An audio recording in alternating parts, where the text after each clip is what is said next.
As bad as it is, my worst terror that I looked very likely that for the last 8 years, the thing for the last 8 years I've been dreading, and it almost happened, was the idea that Jeb Bush in 2016 would be the presidential candidate, the Republican candidate. And he almost was. Up until 11, 10, 9 months ago, it looked like Jeb Bush. It looked like Trump was just a sideshow meant to distract people. That's what I would have predicted 9 months ago, that Trump was just a sideshow to distract people from what was really going to go on, which was that Jeb Bush was going to be made the Republican candidate, and maybe Donald Trump might have been the running mate. And somehow that didn't happen. So as disgusting as the choice of Trump and Clinton is, at least my worst dread actually for 2016 presidential election didn't actually come about.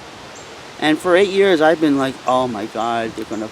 But there's now the other thing about how hard it is to choose to predict whether the Republican or the Democrat is going to win. But you know one thing, that it's a seesaw, a teeter-totter.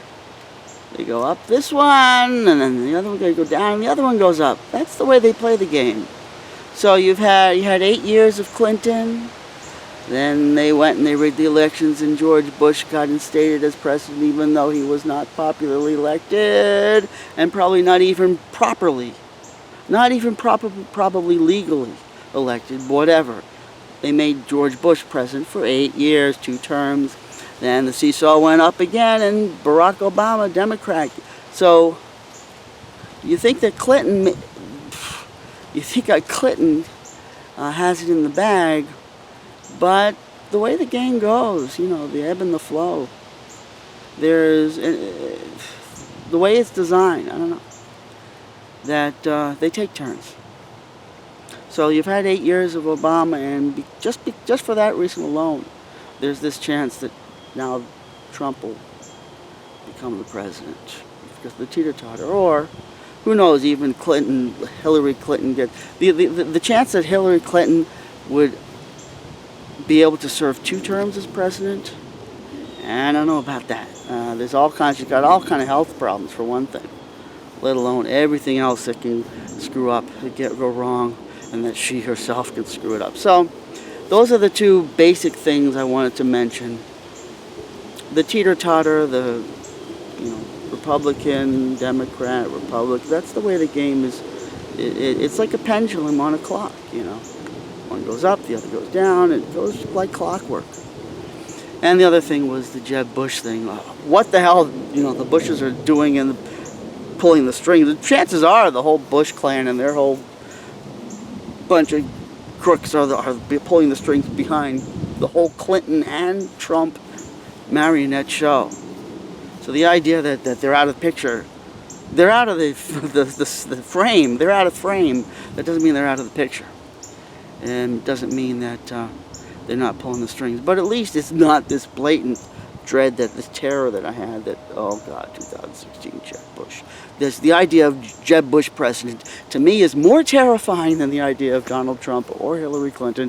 But I'll tell you one last thing about it. What's one of the things that's particularly terrifying to me about the idea of Jeb Bush is the idea of dynasty.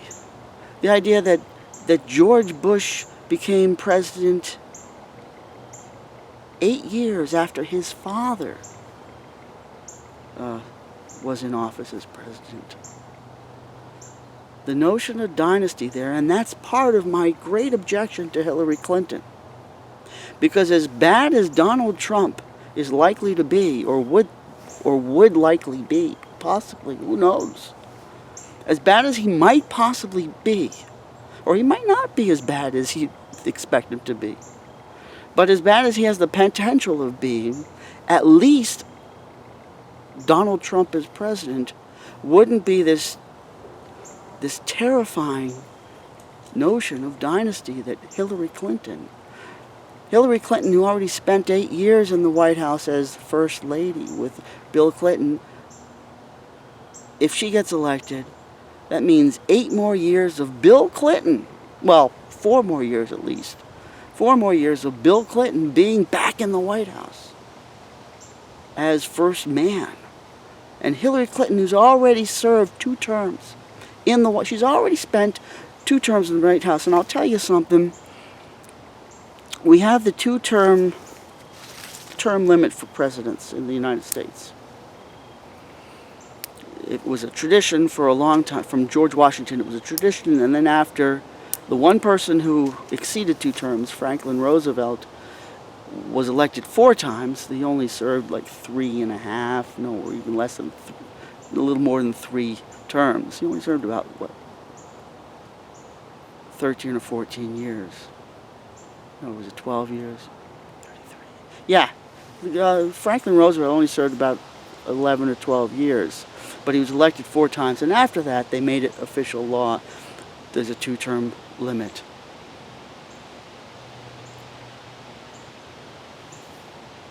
I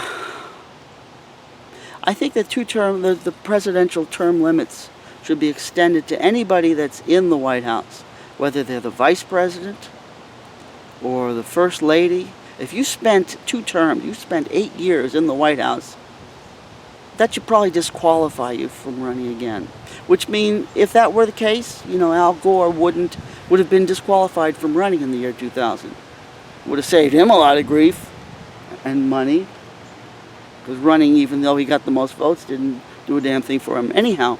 But also George Bush Sr. If this were the law, if your 2-term limit included not just serving as president, but as vice president, or as first lady, or first man, that would mean that George Bush Sr. would not have been eligible to run in 1988. He would have served his 2 terms. So, November 4th, 2016. I don't want to know. It's like you're in a movie you don't want to watch. I don't want to know how it ends. But at least it's not Jeb Bush.